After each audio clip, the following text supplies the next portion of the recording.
एक लाइन में अगर मैं आपको बताऊं तो एलर्जी का पता करना ही उसका इलाज है। हाँ, कि ओके। अगर हमें पता है हमें किस चीज से एलर्जी है तो हम उस चीज से बच सकते हैं। जी, और उस चीज से बचने के बाद उसकी जो सिम्टम्स हमारे अंदर एक्सप्रेस होते हैं, तो उन चीजों से बेसिकली हम अपने सिम्टम्स को कम कर सकते हैं। जी, जी। क्योंकि दवाइयाँ एलर्जी का परमानेंट इलाज नहीं है। एलर्जी से बचना ही उसका परमानेंट।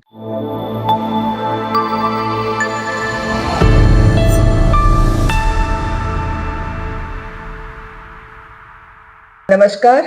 आज हम हैं डॉक्टर प्रशांत जैरत के साथ, जो कि Jairat path lab and allergy testing centre के संस्थापक हैं और एलर्जी के विशेषज्ञ हैं। आज हम इनसे जानेंगे एलर्जी के कुछ कॉमन सवाल और उनके जवाब। So doctor Prashant, welcome.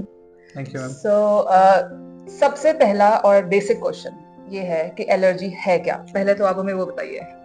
Allergy एक ऐसी बीमारी है जिसमें शरीर की रोग प्रतिरोध क्षमता कम हो जाती है और किसी केस में बढ़ जाती है। Allergy basically dysregulation of immune system है। इसमें बेसिकली वो चीज़ें जो नॉर्मली हमारी बॉडी के साथ नहीं रिएक्ट कर रही थी वो रिएक्ट करना शुरू कर देती हैं। जैसे कि नॉर्मली हम देखते हैं कि हमें दूध पीने से कोई तकलीफ नहीं आती, लेकिन अगर किसी पर्सन को किसी चीज़ से जैसे दूध से एलर्जी है तो दूध उसके लिए हानिकारक हो जाता है। तो कॉमन चीज़ें जो हमारे वातावरण में हैं, हमारे खाद्य पदार्थ में हैं, जो नॉर्मली हमारे पे उस पे असर नहीं करती, वो इस पे हमारे बॉडी पे नेगेटिव असर करना शुरू कर देती हैं और इस इम्यून डिसरेगुलेशन को ही हम एलर्जी कहते हैं। Okay, okay. तो इसके सबसे कॉमन, सबसे लक्षण ऐसे जो कि हर इंसान में, ऑलमोस्ट हर इंसान में जिसमें एलर्जी होती है, ऐसे कौन से कॉमन लक्षण हैं जो हमें देखने को मिलते हैं? मैम ये बहुत अच्छी चीज़ है कि एलर्जी में जो सिम्टम्स हैं वो अलग-अलग तरह की एलर्जी के अलग-अलग सिम्टम्स होते हैं। तो सबसे पहले जो जैसे स्किन की एलर्जी है, जैसे स्किन की एलर्जी में स्किन पर ख़ारिश होना, लाल-लाल चकत्ते हो जाना, उसके बाद हम अर्टिकेरिया धब्बड़ जिसे कहते हैं, हाँ जी। ठीक है? शरीर पे धब्बड़ हो जाना जिसे हम अर्टिकेरिया भी कहते हैं अंग्रेज़ी में, तो वो हो जाना। उसके बाद एक बीमारी होती है एंजियोडीमा जिसमें कि गाल और लिप्स वग़ैरह सूख जाते हैं। इसे हेरिडिटरी एंजियोनेक्रोटिक एडीमा भी कहते हैं जब ये बहुत ज़्यादा सीवियर होता है। अच्छा। तो ये कॉमन सिम्पटम्स हैं स्किन एलर्जी के। साथ ही साथ बार-बार ख़ारिश करने के बाद कई पेशेंट्स में एक्जिमा बन जाता है, जी, जी। छिलके उतरने लग जाते हैं स्किन से। तो ये कॉमन सिम्पटम्स हैं स्किन एलर्जी के। ओके। इसी तरह से साँस की एलर्जी में बार-बार छींकें आना, उसके अच्छा। बाद साँस में तकलीफ़ आना, साँस में तकलीफ़ आने के बाद और क्या कहते हैं इसमें किसी भी तरह के उसमें खाने-पीने से साँस में तकलीफ़ आना, ये साँस की एलर्जी के सिम्पटम्स हैं। ओके। उसके बाद फूड एलर्जी। फूड अच्छा। एलर्जी में आप देखते हैं कि क्या कहते हैं खाने-पीने से बच्चों की ग्रोथ में वो आ जाता है, जी। बच्चों की प्रॉपर ग्रोथ नहीं हो पाती। फिर उसके बाद पेट में दर्द होना, हुँ। ठीक है, लेथार्जी रहना बॉडी में, ये कॉमन सिम्पटम्स हैं फूड एलर्जी के। ओके। और इसी तरह से दवाइयों की एलर्जी में दवाई खाने के बाद इमीडिएटली स्किन पे रिएक्शन हो जाना, लाल लचकते हो जाना, जी, दोज़ जी, आर जी। Symptoms of okay. और ड्रग ये एलर्जी। अक्सर हमें देखने को मिलते हैं लोगों में, बिकॉज़ और लोगों बिल्कुल। को समझ में नहीं आता एक्चुअली किस चीज़ से हो रहे जी, हैं। बिल्कुल। एकदम से होना शुरू हो जाते हैं वो बिल्कुल। एकदम। ओके। लेकिन इनका, एलर्जी का कारण क्या है? मैम एलर्जी के अलग-अलग कारण हो सकते हैं। एलर्जी का कारण खाद्य पदार्थ भी हो सकते हैं। खाद्य पदार्थ मतलब खाने-पीने की चीज़ों से एलर्जी हो सकती है।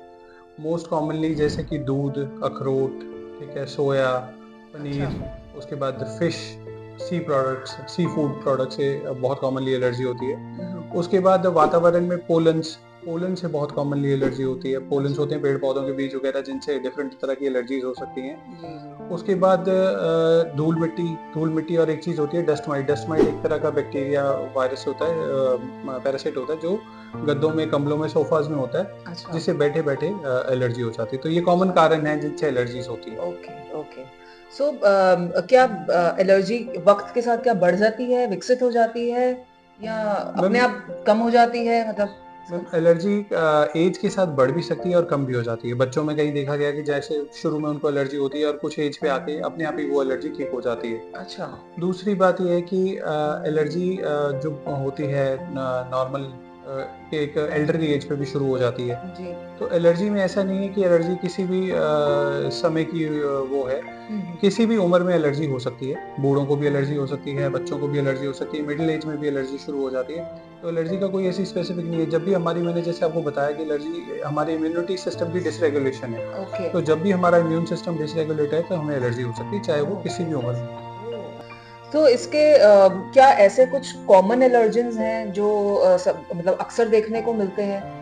क्या इसके कुछ सामान्य ऐसे एलर्जेंस हैं जो कि हम पिन पॉइंट कर सकते हैं कि हाँ, ये एलर्जन हो सकता है? जैसे मैंने बताया कि इसमें क्या है कि हमें बेसिकली सबसे पहले तो यही पता करना होता है कि हमारी बॉडी किस चीज़ को बैडली रेगुलेट कर रही है, किसको बैडली रिस्पॉन्ड कर रही है। ओके। जैसे कि मैंने आपको बताया खाने-पीने में सी फूड प्रोडक्ट्स, अखरोट और ये सब चीज़ें जो कॉमन एलर्जेंस हैं, दूध से एलर्जी हो जाती है। बच्चों में देखा गया है कि गेहूँ से एलर्जी हो जाती है, वीट अच्छा, से एलर्जी हो ओके। जाती है। हाँ, हाँ, मीठे लड्डू। उसके बाद देखा गया है कि जैसे मधुमक्खी के काटने से, कीट के काटने से एलर्जी हो सकती है, वो काफ़ी सीवियर एलर्जी होती है। ओके। ठीक है, जैसे कि हम वीनम एलर्जी कहते हैं, उसमें पता करना होता है कि कौन-सी तरह की वीनम से एलर्जी है। फिर अगेन धूल-मिट्टी से, उसके बाद पराग से, अच्छा। पराली से। पराली होती है कि जब गेहूँ और ये कटता है तो उस टाइम पे जो डस्ट उड़ती है, उससे बहुत ज़्यादा देखा गया है कि एलर्जी होती है। तो ये कॉमन प्रोडक्ट्स हैं जिनसे खाद्य पदार्थों में और वातावरण में कि ओके। जिनसे एलर्जी हो सकती है। तो ये तो हमने कहीं पे भी किसी भी टाइम पे भी हमें जी, एलर्जी को रिएक्ट कर सकती है इसका मतलब। तो इसका बिल्कुल। निदान कैसे होगा डॉक्टर साहब? मैम एलर्जी का निदान सबसे पहले तो अपनी इम्यूनिटी को बढ़ाना है। जैसे मैंने बताया कि इम्यूनिटी की डिसरेगुलेशन है तो रेगुलर एक्सरसाइज करना, उन चीज़ों से बचना। जी। फिर सबसे बड़ा एलर्जी का निदान है एलर्जी को टेस्ट करके पता करना कि एलर्जी है किस चीज़ से। पता करने के बाद अगर तो वो धूल-मिट्टी से है, मौसम से है, किसी ऐसी चीज़ से है जिसे हम अवॉइड कर सकते हैं, तो फिर तो उसको अवॉइड करना ही उसका एक इलाज है। ओके। सपोज़ कोई खाद्य पदार्थ से हमें एलर्जी है जिसको हम खाने-पीने में अवॉइड नहीं कर सकते, ठीक हाँ है? जी। तो फिर उन चीज़ों के लिए हमारे लिए डिफरेंट तरह की वैक्सीनेशंस बनती हैं, अलग-अलग तरह के एंटी हिस्टामिनिक्स, एंटी कॉर्टिकोस्टेरॉइड्स और अलग-अलग मोडालिटी से उनका इलाज किया जाता है। ओके। और आजकल की डेट में बहुत सारी ऐसी बायोलॉजिकल्स और ये आ गए हैं जिससे एलर्जी से 100% बचा जा सकता है। Okay, okay. सो डॉक्टर साहब एक बहुत पुराने टाइम से हम एक सुनते आ रहे हैं कि एक एलर्जी का कोई प्रिक टेस्ट होता है। जी। तो क्या वो इसी के लिए होता है जैसे जो आप बता रहे हैं, क्या वो एलर्जी प्रिक टेस्ट यही चीज़ होती है? मैम एलर्जी के लिए अलग-अलग तरह के टेस्ट होते हैं। हुँ, हुँ। एलर्जी की टेस्टिंग प्रिक टेस्ट से करी जा सकती है, पैच टेस्ट से करी जा सकती है और ब्लड टेस्ट से करी जा सकती है। अच्छा। ये 3-4 कॉमन मोडालिटीज़ हैं जिससे एलर्जी का डायग्नोज़ किया जा सकता है। नहीं तो आदमी अपने एक्सपीरियंस से भी कई बार डायग्नोज़ कर लेता है कि मुझे ये खाने से ज़्यादा एलर्जी हो रही है, जी। तो वो एक चौथा तरीका है। तो प्रिक टेस्ट एक ऐसा टेस्ट होता है जिसमें क्या होता है कि स्किन में अलग-अलग तरह के एलर्जेंस को इंजेक्ट किया जाता है हुँ। और उसके बाद कुछ समय के बाद उसका रिएक्शन देखा जाता है कि आदमी कौन से सब्सटेंस से रिएक्ट कर रहा है। तो उसमें 90-100 जितने भी तरह के एलर्जेंस हैं उसको धीरे-धीरे करके प्रिक किया जाता है आदमी के शरीर में और देखा जाता है कि वो किस-किस चीज़ को रिएक्ट कर रहा है। तो जिस चीज़ को रिएक्ट कर रहा है उससे उसकी एलर्जी 1+, 2+ या 3+ के हिसाब से पॉज़िटिव दी जाती है। और इसी तरह से ब्लड टेस्ट होता है। ब्लड टेस्ट में सिंपल ब्लड लेके उसे डायग्नोज़ किया जाता है। ब्लड में एक आईजी लेवल चेक किया जाता है। आईजी लेवल के बाद स्पेसिफिक आईजी लेवल होता है। जैसे अगर मुझे दूध से एलर्जी है तो मेरे ब्लड में स्पेसिफिक आईजी लेवल दूध के अगेंस्ट बढ़ा होगा। अच्छा। तो उन चीज़ों से टेस्ट किया जाता है कि मुझे किस चीज़ से एलर्जी है, तो ये एक और टेस्ट है। ओके। फिर तीसरा टेस्ट होता है आपका पैच टेस्ट। पैच जी। टेस्ट स्पेसिफिकली यूज़ किया जा सकता है कि जैसे हमने देखा है कि हमें कई बार लोहा पहनने से, कॉपर पहनने से, जी, ब्रास जी, जी। पहनने से हाँ, वो या एकदम किसी रैश होना शुरू होता है। रैश होना शुरू हो जाता है। हुँ। तो उन सब्सटेंसेस को हल्की-हल्की क्वांटिटी में पैच के फॉर्म में 24 घंटे के लिए पीछे पीठ पे लगाया जाता है अच्छा। और उसके बाद देखा जाता है कि स्किन उसको रिएक्ट करती है कि नहीं। तो हुँ। वो ज़्यादातर यूज़ होता है कॉन्टैक्ट एलर्जेंस के लिए। Contact okay. एलर्जेंस जैसे कि कुछ खाद्य पदार्थ जैसे जो एनवायरनमेंट में होते हैं, जी। जैसे पार्थेनियम वगैरह और साथ में ये ब्रास और मेटल्स के लिए यूज़ होती है। ओके। अच्छा एक और बहुत कॉमन वर्ड हमको सुनाई देता है एनाफिलैक्सिस। उसके बारे में कुछ बताइए, वो क्या चीज़ होती है? मैम एनाफाइलैक्सिस जो है वो एलर्जी का एक सीवियर फॉर्म है। एनाफाइलैक्सिस होती है कि किसी खाद्य पदार्थ या किसी भी ऐसी खाने-पीने की चीज़ से, दवाइयों से ऐसी एलर्जी होना जिससे कि बहुत सीवियर रिएक्शन हो। अच्छा। एनाफाइलैक्सिस एलर्जी में क्या होता है कि साँस में आने में तकलीफ़ होती है। इवन पेशेंट को अलग-अलग तरह की कार्डियक प्रॉब्लम्स हो सकती हैं, ओके। जान भी जा सकती है एनाफाइलैक्सिस से। अच्छा। तो वो एक इमीडिएट रिएक्शन होता है एनाफाइलैक्सिस और ख़ास करके एनाफाइलैक्सिस होता है जैसे मधुमक्खी के दूसरी या तीसरी बार काटने से बॉडी में ऑलरेडी आईजी लेवल की मात्रा उसमें बढ़ी हुई होती है, तो जब किसी भी तरह के ये मधुमक्खी या कुछ काटता है तो इमीडिएटली पेशेंट को एनाफाइलैक्सिस हो सकती है। Okay, okay. अच्छा, अच्छा। तो इसका इलाज कैसे होगा डॉक्टर साहब? मैम एनाफाइलैक्सिस के लिए तो सबसे इम्पोर्टेंट चीज़ होती है तो पहले तो उन चीज़ों से बचना। जैसे मुझे अगर सपोज़ पता है कि मुझे सी फूड से एलर्जी है, तो पहले तो मुझे पता होना चाहिए, चाहे वो मुझे अपने एक्सपीरियंस से पता चल जाता है अगर इतनी सीवियर एलर्जी होती है या फिर मुझे टेस्ट करवाने से पता चल जाता है कि हमें किस तरह चीज़ से एनाफाइलैक्सिस हो सकती है। और उसके बाद जिन लोगों को बहुत ही सीवियर एनाफाइलैक्सिस होती है उसके लिए सबसे ज़रूरी है कि कि पेशेंट अपने पास एपीपेन नाम की एक चीज़ होती है, अच्छा। जो वो पेन रख सकता है एपिनेफ्रिन का, जो वो लगा के इमीडिएटली वो एनाफाइलैक्सिस से अपनी जान बचा सकता तो है। ये खुद यूज कर सकते ये हैं ये आदमी वाला पेशेंट पेन? खुद यूज़ सकता है, सेल्फ ओके। एडमिनिस्ट्रेशन के लिए होता है ओके। एपीपेन। और खुद यूज़ करने के बाद एपीपेन आप अपने आप को एनाफाइलैक्सिस से और ये बचा सकते इजीली हैं। अवेलेबल है एपीपेन? एपीपेन मैम बाहर की कंट्रीज में इजीली अवेलेबल है, अब तो इंडिया में भी एपिनेफ्रिन का पेन अवेलेबल है ओके। बड़े केमिस्ट के पास। Okay. Okay. Okay. So overall हमने ये अभी समझ लिया कि एलर्जी एक्चुअली क्या है, उसके क्या कॉमन सिम्टम्स हैं। अब मुझे ये जानना है कि क्या इसका कोई इलाज है? मैम एलर्जी का जो सबसे इम्पोर्टेंट इलाज इलाज है, वो पहली चीज़ तो है एलर्जी को आइडेंटिफाई करना। जी। आइडेंटिफाई करने के बाद अगर कोई ऐसी चीज़ से एलर्जी है जिससे हम बच सकते हैं, तो उससे बचना पहला इलाज है। दूसरा इलाज है कि अगर कोई ऐसी चीज़ है जिससे हम बच नहीं सकते, सपोज़ किसी हमें एनवायरनमेंट में किसी चीज़ से एलर्जी है, पराग से एलर्जी है, धूल मिट्टी से एलर्जी है, जो हम कॉमन लाइफ में उससे नहीं बच सकते। जी। तो उसके लिए अलग-अलग तरह के एंटीहिस्टामिनिक्स आते हैं, जिससे एलर्जी को कम किया जा सकता है। फिर कॉर्टिकोस्टेरॉइड्स आते हैं। ओके। फिर आजकल बहुत सारी बायोलॉजिकल थेरेपीज़ हैं, जिससे कि एलर्जी के में जो सीरम आईजी लेवल है, उनको कम किया जा सकता है। ओके। और कई इंजेक्शन जैसे कि ओमाइलिजुमैब, डुपिक्सेंट आता है। फिर सबसे इम्पोर्टेंट एलर्जी से बचने के लिए एक चीज़ होती है इम्यूनोथेरेपी। और ओके। इम्यूनोथेरेपी एक तरह की दवाई है, जिससे कि एलर्जी के शॉट्स लिए जाते हैं, ताकि इवेंचुअली पेशेंट उन चीज़ों को डिसेंसिटाइज़ हो जाए जिससे एलर्जी अच्छा, है। तो जिस चीज से हमें एलर्जी है उसी से डिसेंसिटाइज डिसेंसिटाइज़ हो करने जाए, के। जैसे ओके। सपोज़ आपको धूल से एलर्जी है, तो उसी के शॉट्स आपको अलग कंसंट्रेशंस में दिए जाते हैं, और अच्छा। इवेंचुअली आप उस चीज़ के अगेंस्ट आपकी इम्यूनिटी बढ़ जाती है। ओके। ओके। सो ये तो हो गई इम्यूनोथेरेपी की बात, पर आम तौर पे हम कौन सी दवाइयाँ यूज करते हैं एलर्जी के लिए? मतलब अगर किसी को कॉमनली एलर्जी है, जी। तो ऐसी कोई कॉमन मेडिसिन जो यूज कर सकते हैं, आम तौर पे क्या मैम यूज होता है? एलर्जी के लिए बहुत कॉमनली से सबसे इम्पोर्टेंट जो कॉमन मेडिसिन होती हैं, वो एंटीहिस्टामिनिक्स हैं। एंटीहिस्टामिनिक्स में आप सबने घर में सुन रखा होगा कि जैसे कि सेट्रिजिन होती है, जी जी। ठीक है, लोरेटिडिन होती है, हाँ जी, हाँ जी। ठीक है, फिर उसके बाद एलेग्रा होती है। एलेग्रा, हाँ ये जी। कॉमन एंटीहिस्टामिनिक्स हैं जो हमारे उसमें यूज़ जी, की जाती हैं, अक्सर जिसमें खांसी अक्सर जुकाम खांसी में जुकाम में और हम उसमें लोग यूज़ की एलेग्रा जाती यूज करते हैं। हाँ है। जी। जी, तो ओके। ये सारी दवाइयाँ यूज़ होती हैं। फिर उसके बाद कॉर्टिकोस्टेरॉइड्स एक चीज़ है, जो स्टेरॉइड्स, जिससे कि एलर्जी को अगर ज़्यादा सीवियर हो तो उसको कंट्रोल किया जा सकता है। ओके। और कॉर्टिकोस्टेरॉइड्स खाने में भी यूज़ होते हैं, हम्म। और स्प्रेज में भी यूज़ होते हैं, जैसे नाक में फ्लूकिटासोन, ओके। मोमेटासोन और इन ओके। सब के स्प्रेज यूज़ किए जाते हैं, ताकि ओके। छींके वगैरह कम हो। अच्छा। तो ये कॉमन ओके। दवाइयाँ हैं जो एलर्जी में जनरली यूज़ की जाती हैं। ओके। ओके। और ये एंटीहिस्टामाइन्स आपने एक वर्ड बोला अभी पीछे, वो क्या चीज है? मैम एंटीहिस्टामिनिक्स एक ऐसी दवाई है जो हमारे बॉडी में एलर्जी के लिए जो सिम्पटम्स पैदा करने वाले एंटीहिस्टामिन्स हैं, जैसे कि 5 अल्फा रिडक्टेज, इन सबको कम करती है, आईजी लेवल को कम ओके। करती है। ओके। तो ये स्पेशल दवाइयाँ हैं, जी। ठीक है। तो एंटीहिस्टामिनिक से बेसिकली क्या होता है कि उन लेवल्स जो छींके कॉज करते हैं या एक्जिमा कॉज करते हैं, उन सब का लेवल्स रिड्यूस हो जाते हैं। ओके। ओके। अच्छा। अच्छा। तो मैं अब ये जानना चाहती हूँ कि ये तो हो गई दवाई की बात। तो दवाई के अलावा क्या, जैसे अगर हम अपना तौर तरीका चेंज करें, लाइफस्टाइल चेंजेस करें, क्या उससे भी एलर्जी में कोई इफेक्ट पड़ता है, पॉजिटिव इफेक्ट? डेफिनेटली मैम, जैसे मैंने आपको बताया कि एलर्जी शरीर की रोग प्रतिरोध क्षमता की डिसरेगुलेशन, जी। ठीक है। तो बहुत सारी चीज़ें हैं कि जैसे हमारा खाना पीना, ठीक है, हेल्दी खाने पीने से एलर्जीज डेफिनेटली कम होती हैं। सिंथेटिक खानों से एलर्जीज बढ़ती हैं, जैसे कि पैक्ड फूड से अच्छा। और प्रिजर्वेटिव से। उसके बाद रेगुलर एक्सरसाइज से एलर्जी बहुत कम होती है, रेगुलर एक्सरसाइज करना। फिर बहुत सारे ऐसे सप्लीमेंट्स आते हैं कि सप्लीमेंट्स लेने से, जैसे कि विटामिन ई सप्लीमेंट से, विटामिन अच्छा। के सप्लीमेंट, बॉडी की इम्यूनिटी बूस्ट ओके। होती है, विटामिन ए सप्लीमेंट से, जिनसे एलर्जी कम होती है। ओके। फिर उसके बाद आजकल देखा गया कि प्रोबायोटिक्स का बहुत इंपॉर्टेंट रोल है।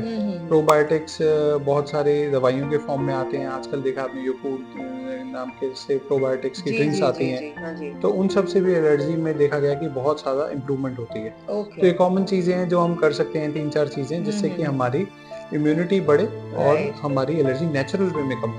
ओके। ओके। सो एक तो अपना लाइफस्टाइल मतलब हम ठीक करें, अपना खाना पीना, अपना पोषण, और उसके अलावा दवा तो आपने बता ही दी कि वो जी। है ही। सो एक और आपने पीछे एंटीहिस्टामिनिक्स के साथ आपने बोला इम्यूनोथेरेपी, तो उसके बारे में कुछ बताइए, what is immunotherapy? Ma'am immunotherapy ऐसी ऐसी दवाई है, जैसे कि जब हमारे पे एंटीहिस्टामिनिक्स भी काम करने बंद कर देते हैं, और लेकिन एंटीहिस्टामिनिक्स हमने देखा है कि एक टेम्परेरी दवाई है। जब हम एलर्जी की दवाई खाते हैं तो वो कम हो जाती है, जब हम जिस दिन दवाई बंद करते हैं तो दोबारा आ हाँ जाती है। जी, हाँ जी। इम्यूनोथेरेपी उस चीज का एक परमानेंट इलाज है। इम्यूनोथेरेपी बेसिकली बॉडी की इम्यूनिटी अंदर से उस खाद्य पदार्थ और सब्सटेंस के लिए बढ़ाती है, ताकि जब हम एनवायरनमेंट में या खाने पीने में उस चीज को एक्सपोज हों तो उसकी एलर्जी हमें ना हो। अच्छा, तो ओके। इम्यूनोथेरेपी के बेसिकली दो तरह के फॉर्म्स में इम्यूनोथेरेपी आती है। एक तो इंजेक्टेबल फॉर्म में इम्यूनोथेरेपी आती है, जिसमें स्किन के अंदर इंजेक्शन दिया जाता है अच्छा। इम्यूनोथेरेपी के एलर्जन का, रोज रोज लेना पड़ता है, हफ्ते में 2 बार भी लेना पड़ता है। और एक ओरल फॉर्म में आती है। अच्छा। ओरल फॉर्म में जब आती है तो जीभ के नीचे इम्यूनोथेरेपी का सेवन किया जाता है, और वो डेली 1 ड्रॉप या 2 ड्रॉप लेनी होती है continuously for a period of 6 months to 1 year, depending upon की एलर्जी कितनी सिवियर है। अच्छा, तो उसके बाद पेशेंट उन चीज़ों को इम्यून हो जाता है। तो बेसिकली इम्यूनोथेरेपी एक ऐसी चीज़ है जो एलर्जी को अंदर से ही ठीक करती है, हमारी रोग प्रतिरोध क्षमता को उस चीज़ के अगेंस्ट बढ़ाकर। तो ये मतलब इसके बाद मतलब ये क्या ये परमानेंट इलाज है? क्या ये मतलब इसके बाद एलर्जी काफ़ी हद तक ठीक हो जाएगी? मैम इसके बाद जैसे इम्यूनोथेरेपी लेने के बाद, चाहे वो सबक्यूटेनियस इम्यूनोथेरेपी हो या ओरल इम्यूनोथेरेपी हो, इसके बाद एलर्जी के कुछ कई बार बूस्टर्स लेने पड़ते हैं किसी अच्छा। पेशेंट को 2 साल बाद, 4 साल बाद, 5 साल ओके। बाद। पर मोस्ट ऑफ द टाइम जब इससे एलर्जी ठीक होती है तो वो एक तरह से परमानेंट निजात होता है।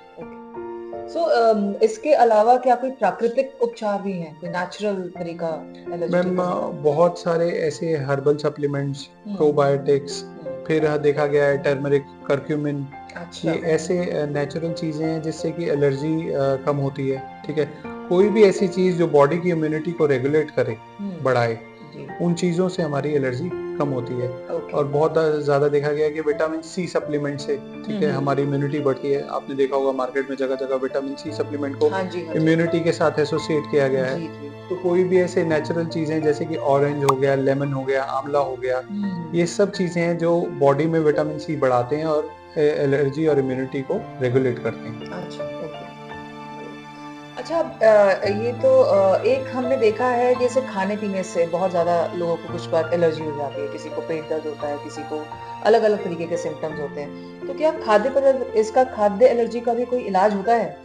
मैम खाने-पीने की एलर्जी का सबसे मेन इलाज तो पहले बात तो पकड़ना कि एलर्जी हमें है किस चीज़ से, चाहे वो हम टेस्ट कराकर अच्छा, वो पकड़ें, टेस्ट करा के पता या चलेगा। फिर हम अपने एक्सपीरियंस से पता करें कि जैसे कई बार कुछ खाने से हमारे को कोई रिएक्शन होता है तो हमें पता चल जाता है कि हाँ जी। खारिश होनी शुरू हो गई, या धफ़ड़ हो गए, या मुँह सूज गया, तो उनसे हमें खुद भी पता चल जाता है कि खाने-पीने की एलर्जी है। ओके।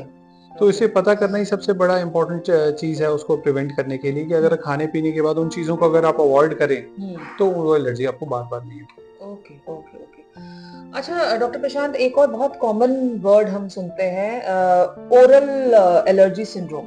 वो क्या चीज़ होती है oral ma'am allergy? Oral allergy syndrome एक ऐसी बीमारी है जो इमीडिएटली एलर्जन खाने से होती है। एलर्जन खाने से मतलब कोई ऐसा खाद्य पदार्थ जिससे हमें एलर्जी है। सपोज मैंने जैसे आपको बताया कि अखरोट से हमें एलर्जी है, तो अखरोट से मैंने खुद एक्सपीरियंस किया अपनी लाइफ में कि जैसे ही मैं अखरोट खाता हूँ तो मेरा मुंह अंदर से सूज जाता है, प्लस अच्छा। साथ में मुझे थ्रोट और उसमें इमीडिएटली बहुत ज़्यादा खारिश होने लग जाती है। ओके। तो जब कोई भी खाद्य पदार्थ मुंह में, गले में, इन जगहों पे इमीडिएट रिएक्शन कॉज करे, हाँ। उसको ओरल एलर्जी सिंड्रोम कहते हैं। और ओके। ओरल एलर्जी सिंड्रोम बहुत ही कॉमनली आइडेंटिफाइड फूड सब्सटेंसेस से होता है, जैसे कि सी फूड से होता है, अखरोट से होता है, कई बार किसी-किसी को गेहूँ से भी होता है बच्चों में। ओके, अच्छा। और उसके बाद जैसे चीज़ें जैसे कि सोया और सोया से रिलेटेड प्रोटीन्स, उन चीज़ों से भी ओरल एलर्जी सिंड्रोम बहुत कॉमनली होता है। Okay, okay, okay. अच्छा अभी आपने बात करी कि इम्यूनिटी की कि इम्यूनिटी कम होती है तब एलर्जी होती है। तो मेरा अगला सवाल ये है कि क्या तनाव भी एलर्जी कॉज करता है? स्ट्रेस? मैम स्ट्रेस का हमेशा डेफिनेटली एलर्जी से बहुत इम्पोर्टेंट रोल है। स्ट्रेस का सबसे इम्पोर्टेंट रोल एलर्जी में इस चीज़ में है कि स्ट्रेस से बेसिकली हमारी बॉडी की इम्यूनिटी कम होती है। तो मैंने बताया कि कोई भी ऐसी चीज़ जो बॉडी की इम्यूनिटी बहुत ज़्यादा कम करे या बहुत ज़्यादा बढ़ाए, डिसरेगुलेट करे, जी। तो उससे एलर्जी हो सकती है। तो स्ट्रेस का डेफिनेटली तो रोल है डेफिनेटली एलर्जी, कि बहुत सारे प्रेसिपिटेटिंग फैक्टर होते हैं स्ट्रेस के कारण, जिनके कारण एलर्जीज बढ़ जाती है। Okay, okay, okay. सो मतलब स्ट्रेस भी एक एक कारण कारण है है। एलर्जी का। ओके, जी। Okay, okay. अच्छा इसके अलावा हमने कई बार देखा है कि जिनके घर में पालतू जानवर होते हैं, उन लोगों को भी अक्सर हमने एलर्जी की प्रॉब्लम्स देखी हैं। तो क्या उससे भी एलर्जी होती है पालतू जानवरों से? मैम पालतू जानवरों से डेफिनेटली एलर्जी बढ़ती है। पालतू जानवरों के बालों से, अच्छा। उनकी स्किन डेंडर से, उनकी सलाइवा से, उनके यूरिन से, ये 4 चीजें हैं जिनसे एलर्जी हो सकती है पालतू जानवर के। अच्छा। तो बेसिकली देखा गया है कि जिन लोगों के घर में खास करके कैट्स होती हैं, डॉग्स होती हैं, डॉग डेंटर होती हैं, तो उन चीज़ों से डेफिनेटली एलर्जीज बढ़ती हैं। ओके। और ये देखा गया कि घर में पैरट्स और ये बर्ड्स, छोटे चर्पी बर्ड्स वगैरह रखने से, उन सब से भी, पैराकीट वगैरह रखने से भी एलर्जीज में बहुत ज़्यादा इज़ाफ़ा होता है घर में। Okay, okay, okay. तो ये उन्हीं लोगों को होता है जिनके घर में पालतू जानवर हैं या मैम मोस्ट और औरों कॉमनली को भी हो सकता है? जो लोग ज़्यादा एक्सपोज़ होते हैं उससे, तो जी। डेफिनेटली जितना ज़्यादा एक्सपोज़ होते हैं, तो उतना ज़्यादा एलर्जी का चांसेस बढ़ जाते हैं। तो जिन लोगों के घरों में पालतू जानवर हैं, डेफिनेटली उनको ज़्यादा चांस होता है। ओके। बट कई बार कुछ लोग ऐसे भी होते हैं जो सिंगल टाइम एक्सपोज़ होते हैं, जैसे किसी अच्छा। पैरट से या किसी बर्ड से ऐसी जगह पे जाते हैं, तो उन लोगों को सिंगल एक्सपोज़र में भी एलर्जी हो सकती है। तो ऐसे लोगों में एलर्जी का इलाज कैसे होगा? क्या उनके घर में हमें पालतू जानवर रखने पड़ेंगे ताकि वो डिसेंसिटाइज़ होएँ या मतलब उनका मैम कैसे पैरट्स इलाज और होगा? इन सब से, डॉग से, कैट से जो भी एलर्जी होती है, इसके लिए एक तो देखा गया है कि रेगुलर क्लीनिंग बहुत इम्पोर्टेंट अच्छा। होती है। मतलब उनको बार-बार नहलाना, फिर उनके बाद उनकी फर को ब्रश ऑफ करना, फिर घर में वैक्यूम करना। ओके। कोई भी घर में ऐसी जगह ना होना जैसे कि पिल्लोज़ या ऐसी जहाँ पे क्या कहते हैं, डॉग्स की या कैट्स की फर चिपकी रहे, उसे इमीडिएटली साफ करना। सो आज हमें तो बहुत सारी चीज़ें ऐसी पता चली जो एक्चुअली हमें बहुत समय से पता नहीं थी या लोगों को बहुत कन्फ्यूजन होती है जिनके बारे में बिकॉज़ अचानक कुछ होने लगता है शरीर में ख़ारिश या खाँसी ज़ुकाम और लोगों को समझ में नहीं आता है कि क्या हो रहा है। तो आज हमें उसके बारे में काफ़ी विस्तार से पता चला। जाते-जाते आप एलर्जी के बारे में 4 लाइनें अगर आपको बतानी होगी किसी को मतलब जिस संक्षेप में, तो आप क्या कहना चाहेंगे? मैम बेसिकली जैसे मैंने आपको बताया कि एलर्जी एक शरीर की रोग प्रतिरोध क्षमता में दिक्कत है। जी। और जैसे इम्यून सिस्टम डिसरेगुलेट हो जाता है, तो इसको हम कई तरीके से ठीक कर सकते हैं, कई तरीके से इससे बच सकते हैं और कई जी। तरीके से इसे डायग्नोज कर सकते हैं। ओके। तो एक लाइन में अगर मैं आपको बताऊं, तो एलर्जी का पता करना ही उसका इलाज है। हाँ, कि ओके। अगर हमें पता है हमें किस चीज़ से एलर्जी है, तो हम उस चीज़ से बच सकते हैं। जी। और उस चीज़ से बचने के बाद उसकी जो सिम्पटम्स हमारे अंदर एक्सप्रेस होते हैं, तो उन चीज़ों से बेसिकली हम अपने सिम्पटम्स को कम कर सकते हैं। जी, जी। क्योंकि दवाइयाँ एलर्जी का परमानेंट इलाज नहीं है, एलर्जी से बचना ही उसका परमानेंट इलाज है। सो आप लोग को सबको आज एलर्जी के बारे में बहुत कुछ पता चला होगा तो प्लीज अपना इम्यूनिटी बढ़ाइए, अपना तनाव स्ट्रेस लेवल कम कीजिए और जो सबसे इम्पोर्टेंट चीज है जाइए और टेस्ट कराइए और पता कीजिए कि आपको किस चीज से एलर्जी है क्योंकि जैसे डॉक्टर साहब ने कहा एलर्जी पता करना ही उसका इलाज है। That is the first step. पहला स्टेप यही है कि पहले पता कीजिए क्या एलर्जी है और उसके बाद डॉक्टर की सलाह लीजिए और आगे उन्होंने जो दवाइयां बताई, इम्यूनोथेरेपी बताई, उसको आप फॉलो कीजिए। So thank you very much. Thank you so much शुक्रिया ma'am. Doctor thank Prashant. You. बहुत अच्छा और डिटेल्ड हमारा ये सेशन रहा। आई एम श्योर लोगों को बहुत इससे नॉलेज मिलेगी, बहुत ज्ञान मिलेगा। जी, thank you very much. Thank you.